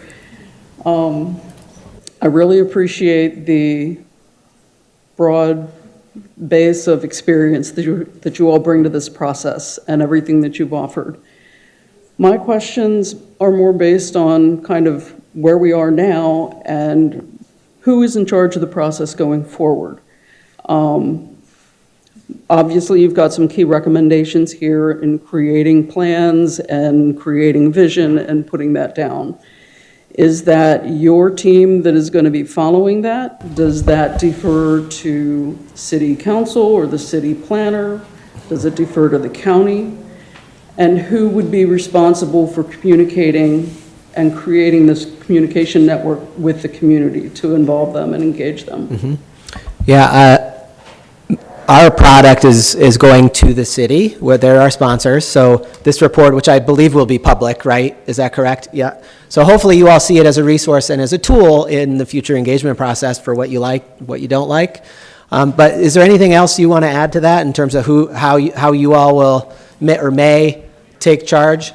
Any of our sponsor friends? I think you're going to hear as some closing remarks from your elected officials here at the city level.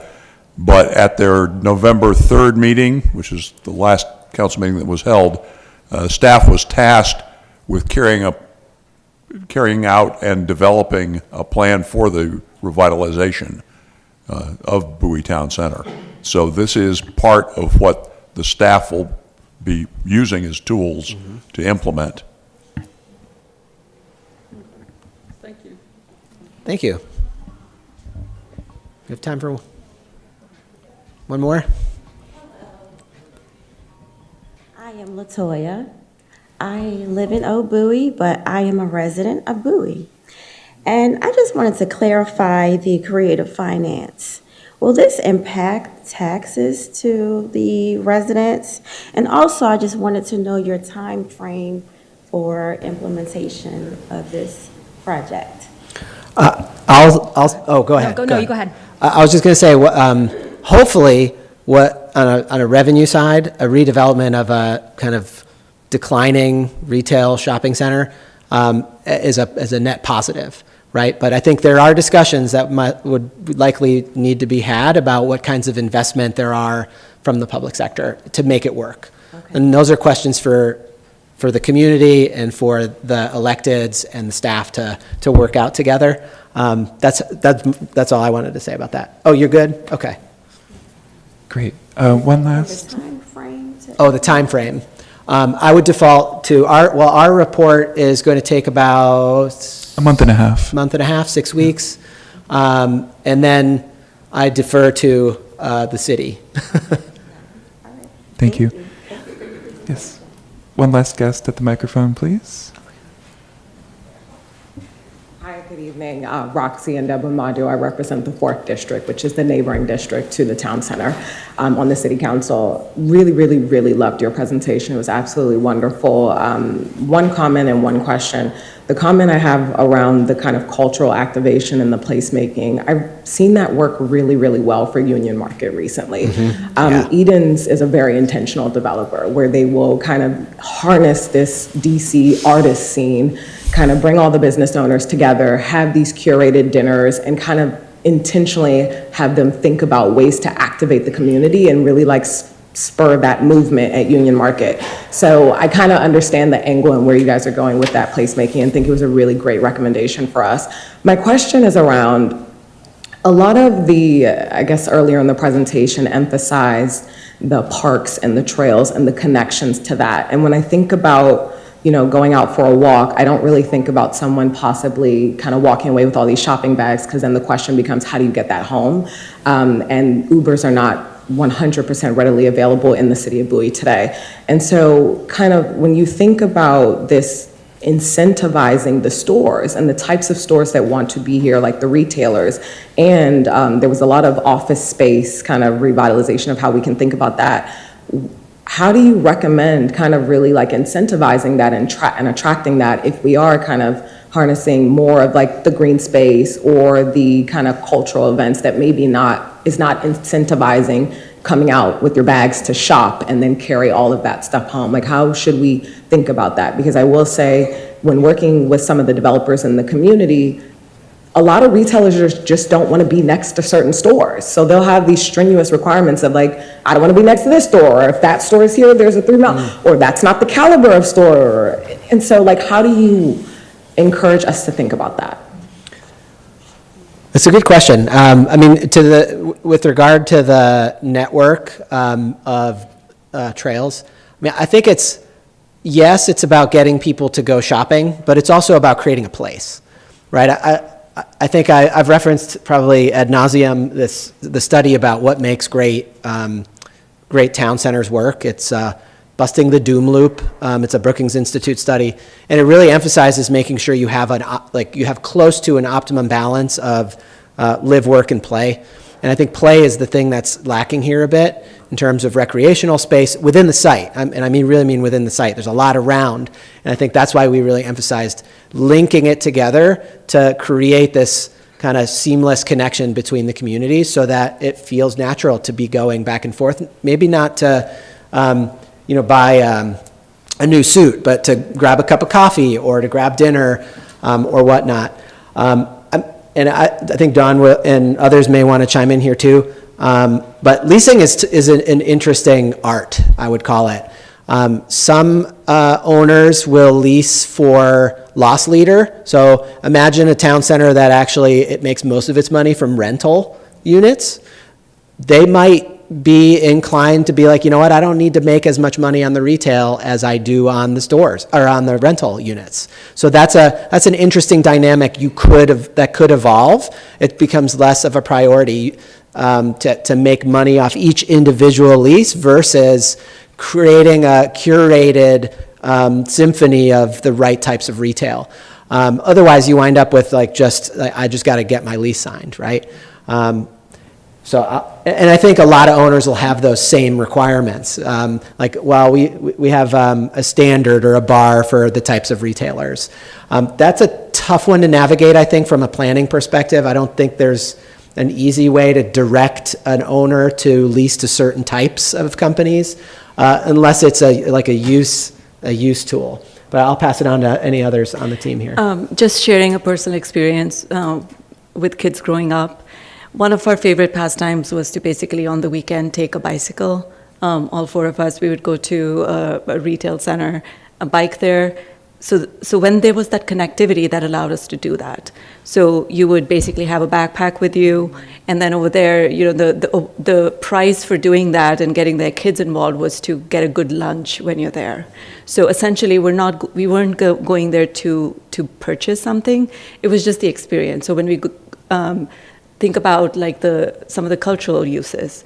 One of the other things that we would do often was pretend museum was an establishment where the kids would go and pretend to be a doctor or a construction worker or whatever. And then that would also sort of create that a day-long experience that you go there, you engage in that activity, and after you're done, you're basically going to a restaurant. And then on the way, you may pick up, you may want to go to Sephora or you want to go to Target and pick something up.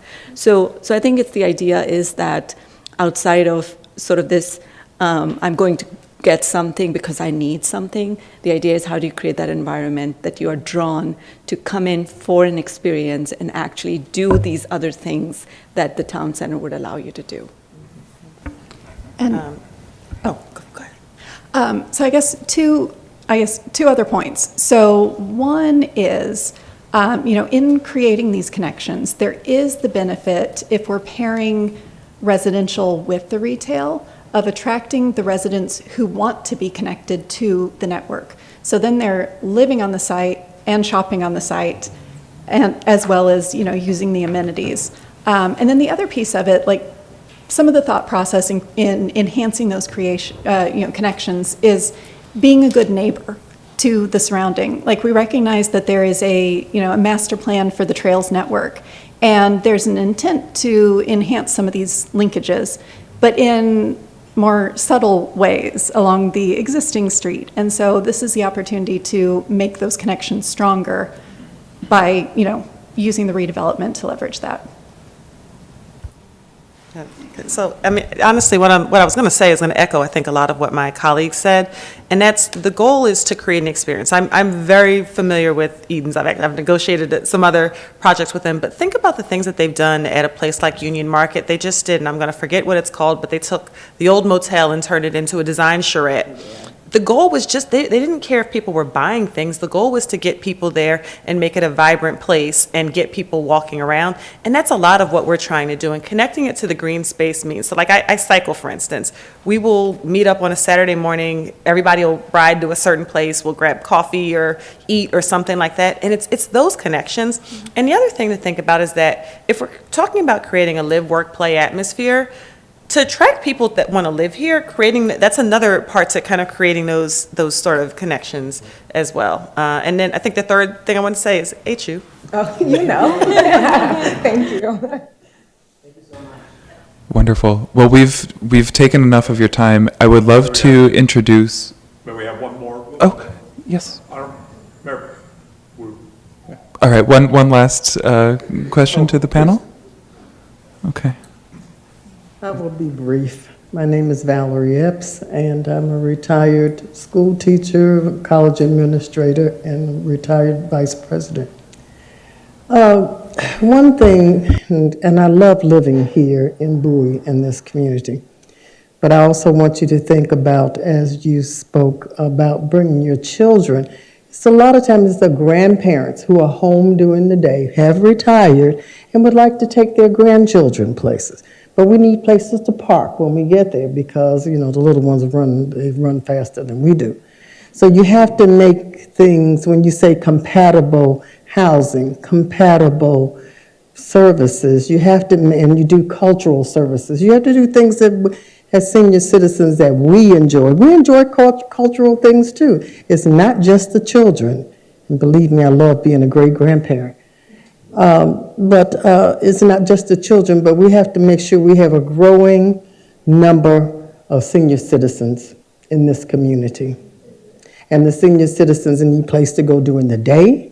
We also like to go places in the evening. But like I said, one of the biggest problems is sometimes when we're planning things, great things, we don't have places, enough parking places for senior citizens to, when they get there, to park and to enjoy.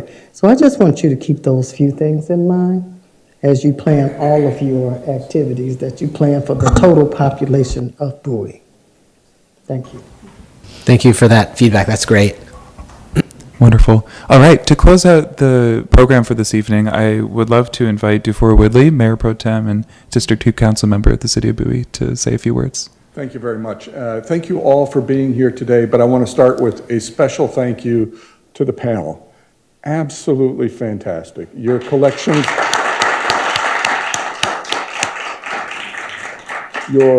your level of participation, your enthusiasm, your expertise, your knowledge, your ability to work together in what amounts to a flash. A flash project, 2 days, spin it around and have a comprehensive slideshow put together and a program that will be drafted out into a full report later on. We can't thank you enough. It's fantastic work and very much appreciate it. And this represents really the beginning of our effort for this project. I want to start by going to the Wayback Machine. I moved here to the area in 1991. My wife grew up here, so I'm still a newcomer. And when we walked out the door, we didn't have the Bowie Town Center. It was a diaspora. When you went shopping, you went north, south, east, or west, but you didn't stay in Bowie. And then in 2001, we got the Bowie Town Center, and boy, was that something. And for those that don't remember, in its peak, we had people lined up all the way back to the exit ramp from 50, down that exit ramp, for people waiting to get into the town center during the holiday shopping season. It was huge. There is a life cycle, as has been mentioned already, and this is why we're here. This is why we're so engaged and enthused about this, because it cannot happen just in an instant. There has to be a plan. The last one took a long time coming. This one will take, hopefully not as long as the 30-year or 50-year visions out there. I'm a short-term kind of guy here. I'm thinking, oh, gee, I have it tomorrow. But we know that won't happen. So this is really exciting. There's going to be ample opportunity and a commitment on the part of the city to get public input, engagement from the community, as well as engagement from current, future owners of the property, people who work there, people who own businesses there. This is the beginning of the formulation of a vision, and one that will have an evolutionary process of its own. We've already, I love this concept of ground zero, day zero. What can we do right now before we get to what I like to think is real buildings, concrete buildings, a term that I hadn't heard before, single stair buildings. That was excellent. I'm gonna have to go look that up and learn more about it, but I liked it just from the one little snippet that I saw. So thank you for everybody for being here. We look forward to everybody participating again in the future. I do want to thank a number of folks in addition to the panel. I know that Mr. Hall and Mr. King did excellent work on the Bowie staff here, getting this all orchestrated. Very much appreciate it. We have my colleagues here. Mr. Clinton Truesdale, he's one of our council members, as is Wanda Rogers, and we have Dennis Brady, and we had Roxy and Deborah Madhu as well in the back, which you heard from earlier, and you had Kim Taylor here, who is our state delegate. There is commitment on the part of leadership. It's really reflects our interest. There are 5 of the 7 of us are here this evening. The other 2 are, I'm sure, equally committed to it, but you know, we have day jobs that are out there, so you can't be everywhere all the time and be everywhere. So this community is in need. We've heard it's one of the big things. It's either traffic or talk to me about restaurants and amenities. That's what we hear about, and this is how we fix it. So we're looking forward to this journey, and I thank everybody very much. Let's see if there's anybody else that I missed. I think not. Thank you very much, everybody, again, and particularly to our panel here. Absolutely fantastic work. I look forward. Thank you. Mr. Mayor, I will note, Mr. Mayor, the Secretary of Housing, the State Secretary of Housing popped in today as well to check in on us. So wonderful. That's another one to thank. It's great to see that it rises to all levels, the interest and enthusiasm. Exactly. So thank you very much. All right, thank you all. Get home safe and happy holidays to you and your loved ones. Take care.